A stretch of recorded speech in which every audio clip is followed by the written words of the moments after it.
একা একা বাচ্চা সামলানো, সংসার সামলানো কতটা যে কষ্টের, যারা এই কাজটা করে তারা খুবই ভালোভাবে বুঝতে পারবে। আসসালামু আলাইকুম এভরিওয়ান, আশা করি আপনারা সবাই অনেক ভালো আছেন। আলহামদুলিল্লাহ আমরাও অনেক ভালো আছি। এই তো আমার নতুন আরেকটি ভিডিওতে আপনাদের সবাইকে ওয়েলকাম। এই তো সকালে নাস্তা করে দুপুরে রান্না করার জন্য রান্নাঘরে চলে আসলাম। আজকে দুপুরে ভাবছি টাকি মাছ দিয়ে ডাটা আলুর ঝোল করব। টাকি মাছগুলো অনেক বড় বড় ছিল, কিন্তু মাথা কেটে ফেলার পর দেখছি মাছগুলোকে অনেক ছোট লাগছে। যাই হোক, মাছগুলোতে আমি লবণ হলুদ দিয়ে মাখিয়ে নিলাম। এখন সবগুলো মাছ আমি এক এক করে ভেজে নিব। এই মাছগুলো খেতে অনেক ভালো লাগে, বিশেষ করে এই মাছের ভর্তাটা খেতে অনেক মজা লাগে। কিন্তু আজকে আমি ভাবছিলাম দেখি ঝোল রান্না করে দেখি কেমন লাগে। তবে এই মাছ দিয়ে আলু ডাটা দিয়ে রান্না করেছিলাম, খেতে অনেক মজা হয়েছিল। এই তো আমার মাছগুলো ভালোভাবে ভেজে নিয়েছি। এখন আমি পেঁয়াজটাও ভেজে নিয়েছি। এর ভিতরে আমি মশলাগুলো দিয়ে দিচ্ছিলাম। আমার মশলাটা ভালোভাবে কষানো হয়ে গেছে। এর ভিতরে আমি আলু ডাটাগুলো দিয়ে দিলাম।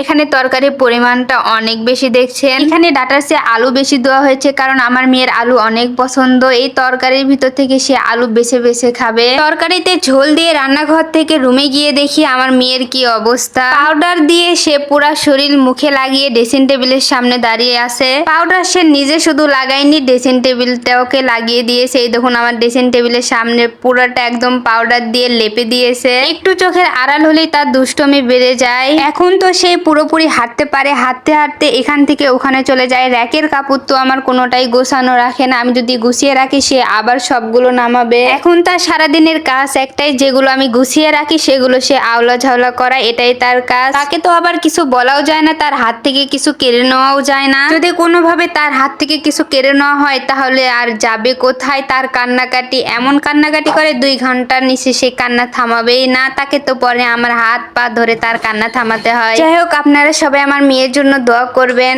আপনাদের সাথে গল্প করতে করতে এখানে আমার ডাটার তরকারিটাও রান্না হয়ে গেছে। এখন আমি কিছু পুঁটি মাছ ভেজে নিব। এরকম সাইজের পুঁটি মাছ ভাজা খেতে অনেক ভালো লাগে। আপনাদের কার কাছে কেমন লাগে প্লিজ কমেন্টে জানাবেন। আর এই ভিডিওটা যদি আপনাদের কোথাও কোনো অংশে একটু হলেও ভালো লেগে থাকে প্লিজ আমার পাশে থাকবেন, আমার ভিডিওতে একটা লাইক দিয়ে যাবেন। আজকের ভিডিওটা এই পর্যন্তই। দেখা হবে নতুন কোনো ভিডিওতে। সে পর্যন্ত আপনারা সবাই ভালো থাকবেন, সুস্থ থাকবেন। আল্লাহ হাফেজ।